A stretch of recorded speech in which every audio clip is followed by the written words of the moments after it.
Imagine, for a few moments, a world completely corrupted, a scenario where evil is no longer hidden, but practiced without fear, without shame, and without limits, where sin stops being an exception and becomes a rule, shaping cultures, decisions, and relationships.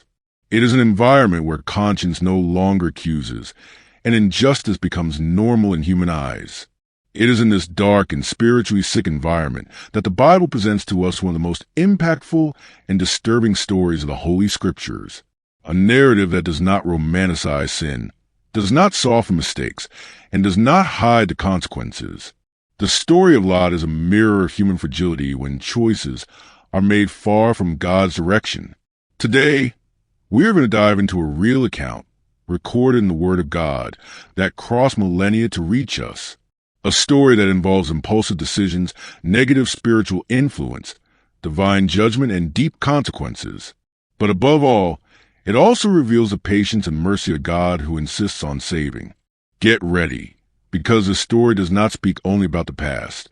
It speaks directly to the challenges of the present. And before we continue, I ask you something simple but very important. Leave your like, subscribe to the channel, and stay with us until the end of this narrative. Every detail that will be told here carries a powerful lesson for spiritual life. You may be surprised by how much this story connects with your own choices. The story of Lot begins in the book of Genesis, the first book of the Bible. He was a nephew of Abraham, a man set apart by God and known as the father of faith. From early on, Lot had the rare privilege of walking alongside someone who heard the voice of God clearly. He lived daily with someone who obeyed the Lord, even when he did not understand the path. After the death of his father, Lot began to accompany his grandfather Terah, his uncle Abraham, and Sarai. Together, they left Ur the Chaldeans toward an unknown land, guided by the divine promise. Later, when Terah died, Abraham continued the journey toward Canaan. And once again, Lot decided to follow, benefiting from the faith and obedience of his uncle. At the beginning, everything seemed to be going perfectly well. God prospered both of them, and their herds grew in an impressive way. The abundance was so great that the land could no longer sustain both of them together. What seemed like a blessing began to generate tension and constant conflicts. Then disputes began between the herdsmen of Abraham and the herdsmen of Lot. The atmosphere became heavy, and their coexistence began to be threatened.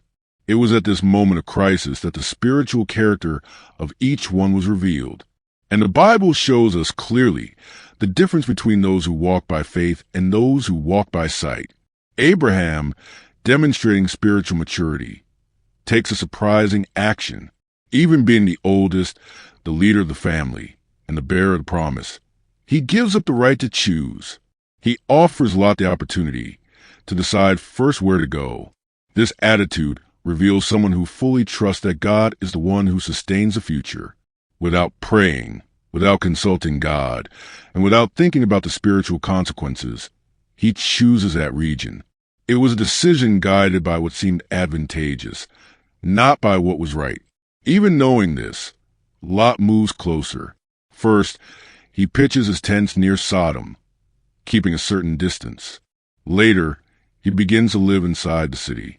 Over time, he becomes completely involved with the social and political life of that place. The Apostle Peter reveals something deep about Lot. He says that Lot daily tormented his righteous soul by seeing and hearing the evil practice there. This shows that he knew he was in the wrong place. But even so, he chose to remain, perhaps out of convenience or fear of starting over. Sodom becomes an extreme portrait of human decadence, a society dominated by pride, violence, sexual immorality, and injustice. It was a city that had completely rejected the authority of God, and when a society rejects God, it loses all limits. Meanwhile, Abraham continued his walk of faith in another place. One day, something extraordinary happens in his life. 3 men appear before him, and Abraham immediately realizes that they are not ordinary visitors. His spirit recognizes that there is something divine in that encounter. Abraham rises, bows down, and receives them with honor. He offers water, rest, and food, demonstrating genuine hospitality. During this visit, God reaffirms a promise impossible in human eyes. Sarah, even though elderly, would give birth to a son. This promise reveals that God does not depend on human limitations. He fulfills his word at the right time, in the right way. But soon after, the tone of the conversation changes. God reveals that the outcry against Sodom and Gomorrah had reached the heavens. Abraham then intercedes. He does not accuse, he does not celebrate judgment, but cries out for mercy. He asks whether God would destroy the righteous together with the wicked. And this dialogue reveals God's compassionate heart and the power of intercession. 2 angels are sent to Sodom to carry out judgment. They arrive at Lot's house and are received by him. But quickly, the men of the city surround the house. Perversion reaches the point of demanding relations with the visitors. This is one of the most shocking moments in the entire biblical narrative. Depravity had reached its highest level. Sin no longer knew limits. The collective conscience was completely seared. Lot, in desperation, takes a wrong action. He offers his own daughters to the crowd. This reveals how much that culture had already distorted his values. Even a man considered righteous can be deeply affected by his environment. The angels need to lead him out almost by force.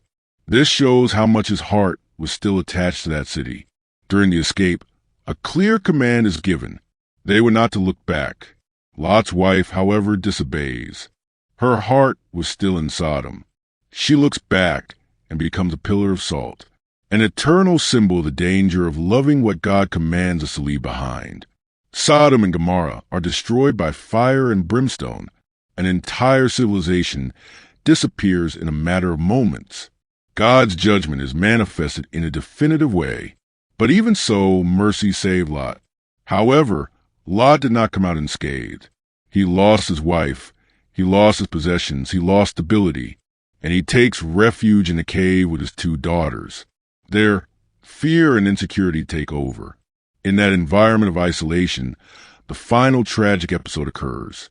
Fearing that there will be no descendants, his daughters make their father drunk. They lie with him on different nights.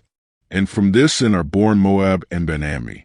These peoples in the future will become enemies of Israel. The Bible shows that wrong choices echo through generations. Sin never affects only one person. It always leaves deep marks. Later, the Apostle Peter calls Lot righteous. This reveals something powerful about the grace of God. Even in the midst of mistakes, God sees the heart. But the story also shows that salvation does not cancel consequences. Jesus mentions Lot when speaking about the last days. He gives a direct warning. Remember Lot's wife. It is not enough to leave the wrong place. It is necessary to truly leave sin behind. And his story becomes an eternal warning. May this narrative lead us to sincere reflection. May we learn to choose based on the will of God, even when the path seems more difficult, because obedience always preserves life. If this message spoke to you, leave your comment, like the video, subscribe to the channel, and share it. Click on one of the videos appearing on the screen, and continue walking with us in the Word of God. A big hug. May the Lord keep you, and may you remain firm in the faith.